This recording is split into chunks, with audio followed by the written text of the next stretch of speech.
La loi de cause et d'effet. Quand la loi de l'harmonie est violée naît le karma. Le terme « karma » est toujours utilisé dans un sens négatif. Le karma est la conséquence de l'utilisation discordante de l'énergie.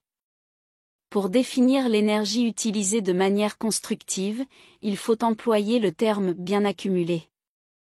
La loi du karma est l'une des lois universelles de Dieu.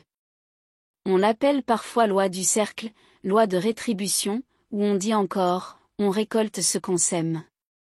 Ce que vous mettez dans vos pensées, sentiments, paroles et actions, traverse en premier lieu votre propre être et votre propre monde, pour se diriger vers la personne, l'endroit, la situation ou la chose que vous visez, et ensuite, après avoir atteint sa destination, cette forme pensée-sentiment, entreprend son voyage de retour vers vous avec plus de qualité ou de vibration qu'il n'en avait à l'origine, car vous êtes la maison pour cette vie et énergie. C'est pourquoi vous recevez en retour dans votre monde ce que vous avez émis, mais amplifié, que cela soit en positif ou en négatif. Ainsi, par chaque pensée, sentiment, parole et acte, que vous dormiez ou que vous soyez éveillé, vous créez soit votre karma de souffrance, soit votre couronne de lumière. La loi du karma n'est pas une menace de punition pour malfaisants, mais l'expression de la précision mathématique de la vie. Chacun doit semer la semence de perfection avec une rigueur concise et mathématique, et la récolte sera exactement proportionnelle au semail.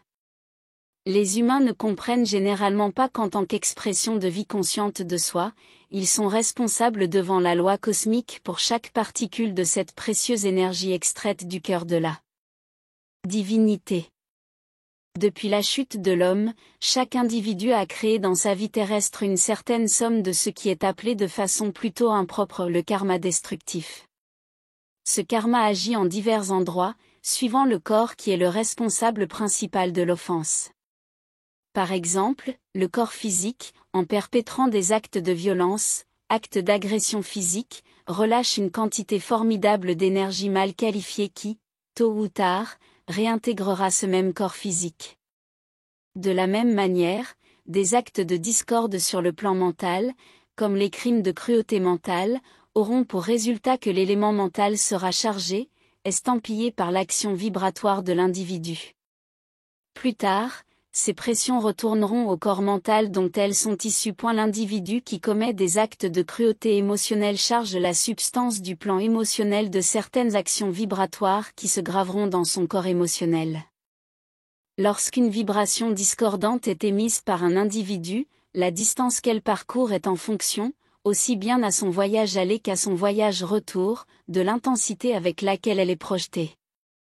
Elle obéit à la loi du cercle, et pendant qu'elle est absente de l'aura de l'individu responsable de son émission, elle attire sur elle-même les vibrations correspondant à sa propre fréquence, de manière que lorsqu'elle rentre à la maison, elle est accompagnée d'une bonne quantité de vibrations de pensée et de sentiments identiques à sa propre qualité initiale. Les audios ne remplacent pas les écrits qui contiennent la radiation et les qualités des maîtres d'amour. Le but étant de faire connaître à des non-étudiants l'enseignement Hayam. Ce livre est dédié avec le plus profond amour éternel et avec toute notre gratitude au bien et aimé Maître Ascensionné Saint-Germain, Jésus, Nada, au grand divin directeur, à la grande fraternité blanche, à la fraternité du royal Téton, à la fraternité du mont Shasta, aux grands êtres de Vénus et aux autres maîtres ascensionnés qui, avec amour, nous ont dispensé une aide illimitée.